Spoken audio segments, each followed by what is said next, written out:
जय हिंद प्यारे साथियों। आज के इस वीडियो में हम देखेंगे 3 ऐसे महत्वपूर्ण अलंकार जो कि आपके बोर्ड परीक्षा में बार बार पूछे जाते हैं। जैसा कि आप सभी को पता है कि मैंने आपको 3 महत्वपूर्ण रस बताया है और आज की इस वीडियो में आपको 3 महत्वपूर्ण अलंकार बताने वाला हूँ, जो कि हमारे अलंकार हैं यमक अलंकार, श्लेष अलंकार और उत्प्रेक्षा अलंकार। ये 3 हमारे महत्वपूर्ण अलंकार हैं जो कि आज की इस वीडियो में हम देखने वाले हैं। तो चलिए सबसे पहला हम अपना यमक अलंकार देख लेते हैं। तो ये रहा हमारा यमक अलंकार, जिसमें सबसे पहले इसकी हम परिभाषा देखेंगे।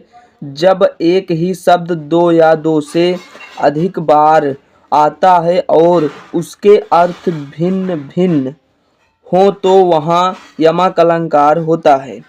इनके कहने का मतलब है, जब किसी काव्य में एक ही शब्द 2 या 2 से अधिक बार बार आता है, उसके अर्थ भिन्न भिन्न हो तो वहाँ यमक अलंकार होता है।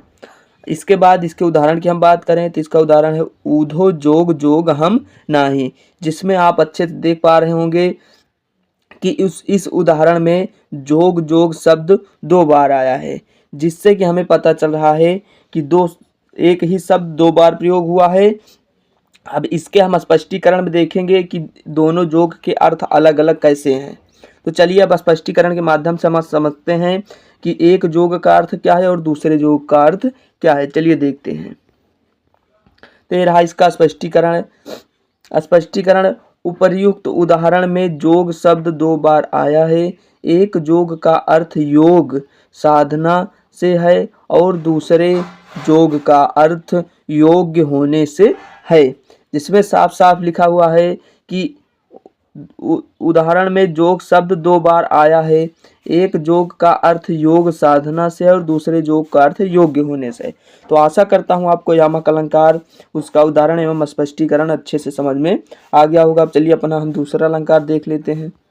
ये रहा दूसरा अलंकार, जिसका परिभाषा है जहाँ काव्य में कोई शब्द एक ही बार प्रयोग हुआ होता है और उसके अर्थ एक से अधिक हो तो वहाँ श्लेष अलंकार होता है। ये था श्लेष अलंकार की परिभाषा। अब इसके उदाहरण के माध्यम से हम इसको अच्छे से समझ लेते हैं।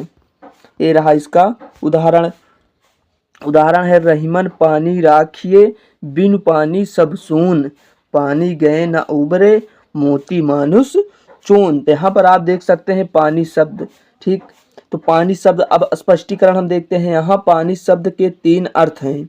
पानी शब्द के 3 अर्थ हैं। अब देखिए परिभाषा में बताया गया था ना कि शब्द एक ही होगा लेकिन उसके अर्थ जो है अलग अलग हो गया। पानी शब्द तो एक ही है लेकिन इसी पानी शब्द के 3 अर्थ हैं।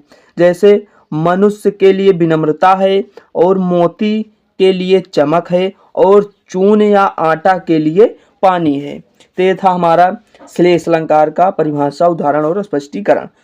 तो अब चलिए हम अपना तीसरा एवं आखिरी अलंकार देख लेते हैं। तो ये रहा हमारा तीसरा एवं आखिरी अलंकार, उत्प्रेक्षा अलंकार।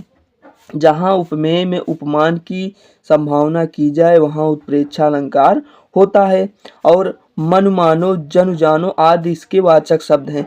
यानी कि अगर आपको कहीं पर इतने वर्ड में से कोई एक वर्ड किसी उदाहरण मिल जाए तो आपको तुरंत समझ लेना है कि ये उत्प्रेक्षा अलंकार है। अब चलिए इसका हम उदाहरण देख लेते हैं। तो ये रहा इसका उदाहरण, सोहत ओढ़े पीठ पट श्याम सलोने गात, मानो नीलमणि शैल पर आपत परियो प्रभात। तो यहाँ पर क्या मिला हमें? यहाँ पर मिला है मानो, जो कि हम उसके उदाहरण के बाद देखे कौन कौन शब्द मिलेंगे। तो यहाँ पर हमें मानो मिल गया है। तो इसी तरीके से आपको श्लेष अलंकार उत्प्रेक्षा अलंकार की परिभाषा में और उदाहरण आप पहचान सकते हैं। आशा करता हूँ आपको तीनों अलंकार समझ में आ गए होंगे। तो आप वीडियो को लाइक, चैनल को सब्सक्राइब जरूर करिएगा, जिससे हमारी हर वीडियो की नोटिफिकेशन आप तक पहुँचती रहे। तो फिर मिलेंगे इसी तरीके के अच्छे और बढ़िया वीडियो में। तब तक के लिए बाय बाय।